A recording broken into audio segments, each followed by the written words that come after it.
Storage Google korang dah penuh, tapi nak tambah storage kena bayar tiap bulan pula tu. Jangan bazir duit korang. Okay, aku ada cara paling senang dan percuma untuk legakan storage Google foto korang. Okay, sebelum tu tonton video ni sampai habis. Follow aku, like, comment, save video ni untuk lebih banyak tips lagi. And let's go. Okay, ini cara dia. Tengok betul-betul. Okay, mula-mula pergi ke apps Google korang. Okay, pergi ke profile atas tu, tekan manage your Google account. Okay, kemudian pilih data and privacy. Scroll ke bawah, tekan content saved by Google Services. Okey, kemudian scroll ke bawah lagi, tekan foto. Lepas tu tekan garis, 3 garis sebelah kiri tu.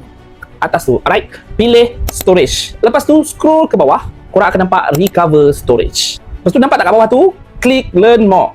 Okey, korang tekan learn more tu. Lepas tu tik kotak kecil dekat bawah tu. Okey, kemudian tekan compress existing photo and video. Alright, settle. Ini sebelum compress dan yang ini lepas compress. Banyak jimat betul.